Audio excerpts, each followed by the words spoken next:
আপনারা যারা ইউএস এর ফ্যামিলি ইমিগ্রেশনের বিভিন্ন ক্যাটাগরিতে দীর্ঘদিন ধরে ইন্টারভিউ ডেটের জন্য ওয়েট করছেন বা ডকুমেন্ট ফাইলিং করার জন্য ওয়েট করছেন, তারা সব সময় এক নতুন ভিসা বুলেটিনের জন্য অনেক অপেক্ষায় থাকে। নতুন ভিসা বুলেটিনে কী পরিবর্তন আসছে এটা নিয়ে কিন্তু অনেক অরিড থাকে। তো চলুন আমরা দেখি যে এই রিসেন্টলি ডিসেম্বরের যেই ভিসা বুলেটিনটা পাবলিশড হয়েছে, সেই ভিসা বুলেটিনে কার ফাইনাল ইলেকশন ডেটটা কোথায় কারেন্ট আছে বা কার ডকুমেন্ট ফাইলিং ডেটটা কোথায় কারেন্ট আছে। অ্যাট দ্য সেম টাইম আমরা জানবো যে কারা এখন ইন্টারভিউর কিউতে আছে, কিভাবে আপনারা দ্রুত আপনাদের ইন্টারভিউ ডেটটা নিতে পারেন। তার আগে বলে নিচ্ছি, যারা আমাদের চ্যানেলে নতুন বা আমাদের চ্যানেলটি এখনও সাবস্ক্রাইব করেনি, please hit the subscribe button. আর যারা অলরেডি সাবস্ক্রাইব করেছেন তাদেরকে অসংখ্য ধন্যবাদ।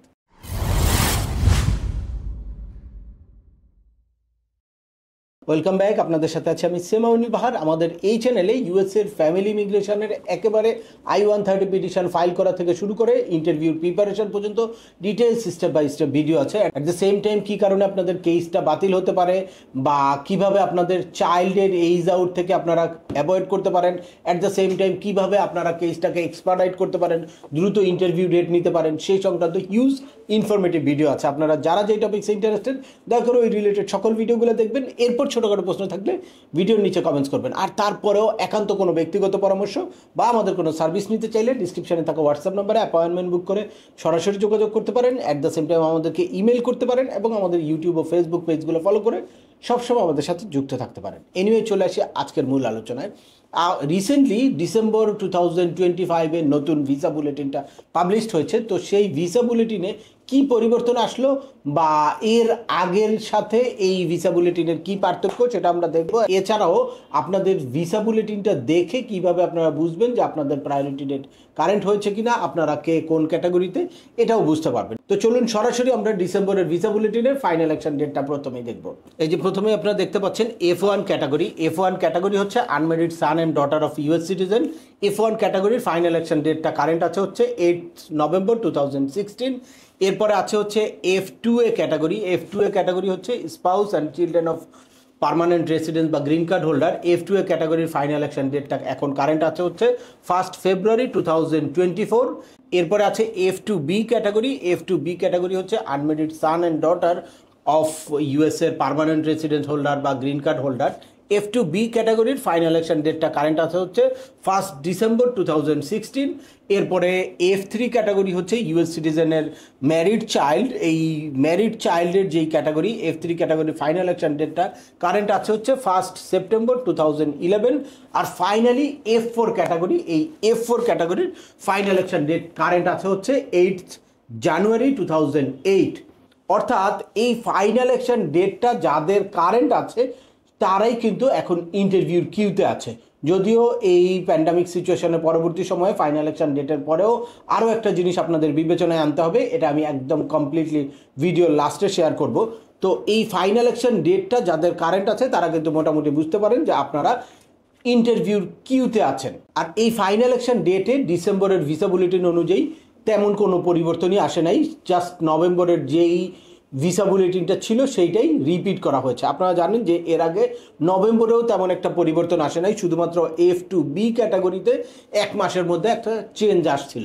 তো আমরা দেখতে পারলাম ডিসেম্বরেও তেমন কোনো পরিবর্তন আসে নাই, একদম অপরিবর্তিত রেখেছে নভেম্বর অনুযায়ী। আমরা আশা করছি নেক্সট ভিসা বুলেটিনে ফাইনাল অ্যাকশন ডেটটা হিউজ জাম্প করবে। তো চলুন আমরা এখন দেখি যে ডেট অফ ফাইলিংটা কি আছে, অর্থাৎ ডকুমেন্ট ফাইলিংয়ের জন্য কারা এখন অপেক্ষায় আছে বা কারা এখন নতুন করে এলিজিবল হলো। এই যে আপনারা দেখতে পাচ্ছেন ডকুমেন্ট ফাইলিং ডেট F1 ক্যাটাগরির কারেন্ট আছে হচ্ছে 1 সেপ্টেম্বর 2017।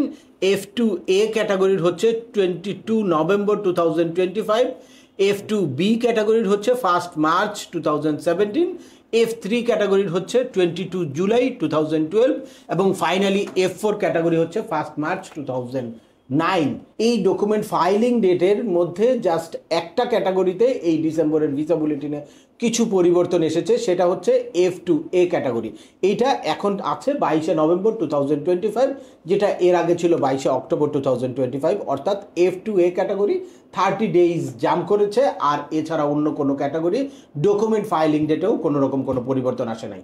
তো ডকুমেন্ট ফাইলিং ডেটে যারা কেস ক্রিয়েশন লেটার হাতে নিয়ে দেখছেন আপনাদের পে নাও বাটনটা ওপেন হয় নাই, আপনারা DS-260 ফিল আউট করতে পারছেন না বা সিভিল ডকুমেন্ট আপলোড করতে পারছেন না, অনেক দিন ধরে কিউতে অপেক্ষা করছেন, তাদেরকে বলবো আপনারা একটু অপেক্ষা করেন। আমরা আশা করছি নেক্সট ভিসা বুলেটিনে ভালো একটা পরিবর্তন আসবে, আপনাদের সব ডকুমেন্ট ফাইল করতে পারবেন বা ফি পেমেন্ট করতে পারবেন। তবে কাছাকাছি যাদের আছে, অর্থাৎ লাস্ট যেই ডেটগুলো এখন শো করছে এর কাছাকাছি যারা আছে তারা আপনারা একটু প্রিপেয়ার থাকতে পারেন, যাতে আপনারা দ্রুত ভিসা ফি পেমেন্ট করতে পারেন, DS-260 ফিল আউট করতে পারেন বা আপনাদের ডকুমেন্টগুলো আপলোড করতে পারেন। কার কাছে কার মাধ্যমে ডকুমেন্ট আপলোড করবেন বা এই ডকুমেন্টের কী কী ইনফরমেশন লাগবে এই জিনিসগুলো আমার অন্যান্য ভিডিও থেকে আপনারা একটু দেখে নিতে পারেন। এখন আসি যে এখন কারা আসলে ইন্টারভিউ দিচ্ছে বা কারা আসলে ইন্টারভিউ দেওয়ার জন্য এখন এলিজিবল। আপনারা জানেন যে প্যান্ডামিক সিচুয়েশনের আগে যখনই আপনাদের ফাইনাল অ্যাকশন ডেট কারেন্ট হতো তার কিছুদিন পরেই কিন্তু আপনারা ইন্টারভিউ লেটার পেয়ে যেতেন, কিন্তু এখন শুধু ফাইনাল অ্যাকশন ডেট কারেন্ট থাকলেই আপনি ইন্টারভিউ লেটার আশা করতে পারেন না। এর মধ্যে আরও একটা কিউ কিন্তু আপনাদের অপেক্ষা করতে হবে, সেটা হচ্ছে ডকুমেন্ট কোয়ালিফাইড ডেটটা আপনার কবে, ডকুমেন্ট কোয়ালিফাই ডেটটা কি কারেন্ট হয়েছে কিনা এই জিনিসটাও আপনার মাথায় রাখতে হবে। এখন F1, F2A, F2B, F3 বা F4 ক্যাটাগরির ডকুমেন্ট কোয়ালিফাই ডেট যাদের 2021-এর জুনের লাস্টে বা জুলাইয়ের ফার্স্টে তারা কিন্তু এখন ইন্টারভিউ লেটার পাচ্ছে। তো আর এর বাইরে যাদের 2022, 23, 24-এ আছে তাদের কিন্তু আরও লম্বা কিছুদিন অপেক্ষা করতে হবে, যদিও তাদের ফাইনাল অ্যাকশন ডেটটা কারেন্ট আছে। এর মধ্যে যাদের চাইল্ডের এইজ আউট হওয়ার একটা সম্ভাবনা আছে তাদেরকে কিন্তু এখন অটো এক্সপার্ডাইট করে দিচ্ছে, বা আপনারা যারা মানে অনেক স্ট্রং গ্রাউন্ড আছে এক্সপার্ডাইট করার তারা কিন্তু আপনাদের কেসটাকে এক্সপার্ডাইট করতে পারেন। অনেকেই শুধুমাত্র ইনফরমেশন না জানার কারণে অনেক স্ট্রং গ্রাউন্ড থাকার পরেও এক্সপার্ডাইট রিকোয়েস্ট করে না বা এক্সপার্ডাইট করতে পারে না তাদের কেসটা। আপনারা আপনাদের এক্সপার্টের সাথে পরামর্শ করবেন, যখন আপনাদের ডকুমেন্ট কোয়ালিফাই হয়ে গেছে আপনাদের ফাইনাল অ্যাকশন ডেটটা কারেন্ট আছে তখন দেখবেন যে আপনাদের কোনো গ্রাউন্ডের সাথে ম্যাচ করা সম্ভব কিনা। যদি গ্রাউন্ডের সাথে ম্যাচ করে তাহলে আপনারা এক্সপার্ডাইট রিকোয়েস্ট করতে পারেন। এছাড়া আপনারা যারা IR1, IR2, IR5 বা CR1 এইসব ক্যাটাগরিতে আছেন তাদের কিন্তু এই ফাইনাল অ্যাকশন ডেটের চার্ট বা ডকুমেন্ট ফাইলিং ডেটের চার্টের কোনো প্রয়োজন হয় না। তাদের মানে খুব দ্রুত তাদের ডকুমেন্ট ফাইলিং হয়, খুব দ্রুত তাদের USCIS-এর পিটিশনটা অ্যাপ্রুভ হয় এবং যখনই অ্যাপ্রুভ হয় তারপর কেসটার সাথে সাথেই NVC-তে চলে যায়। NVC-তে গেলেই তারা কিন্তু সরাসরি ডকুমেন্ট ফাইল করতে পারে এবং ডকুমেন্ট ফাইল করে ডকুমেন্ট কোয়ালিফাই হলে তার 1 বছরের মধ্যেই এখন কিন্তু তারা ইন্টারভিউ ডেট পাচ্ছে। সুতরাং ওইসব ক্যাটাগরির যাদের ডকুমেন্ট কোয়ালিফাই লাস্ট 1 বছরের মধ্যে হয়েছে তারা এখন ইন্টারভিউ ডেটের জন্য অপেক্ষা করতে পারেন বা ইন্টারভিউ ডেট পেতে পারেন। তো আজকের ভিডিওটা আর দীর্ঘায়িত করছি না, আশা করি এই ভিডিও থেকে আপনারা US-এর ফ্যামিলি ইমিগ্রেশনের সকল ক্যাটাগরির একদম লেটেস্ট আপডেটেড কিছু ইনফরমেশন পেয়েছেন, বা কারা এখন ইন্টারভিউ ডেটের জন্য ওয়েট করছে, কারা এখন ইন্টারভিউ ডেট পাচ্ছে, বা কারাই এখন ডকুমেন্ট কোয়ালিফাই ডকুমেন্ট ফাইলিংয়ের জন্য এলিজিবল হয়েছে সে ব্যাপারে ক্লিয়ার একটা ধারণা পেয়েছেন। তারপরেও আপনাদের যদি এই সংক্রান্ত কোনো রকম কোনো প্রশ্ন থাকে অবশ্যই আমাকে কমেন্টস করে জানাবেন। ভিডিওটি ভালো লাগলে বা তথ্যবহুল মনে হলে লাইক দিয়ে আপনার বন্ধুদের মাঝে শেয়ার করে দেবেন যাদের এই ইনফরমেশনগুলো অত্যন্ত প্রয়োজন। আবার দেখা হবে নতুন কোনো গুরুত্বপূর্ণ টপিকস নিয়ে। সে পর্যন্ত সবাই ভালো থাকবেন, সুস্থ থাকবেন এবং আমাদের চ্যানেলের সাথেই থাকবেন। আল্লাহ হাফেজ।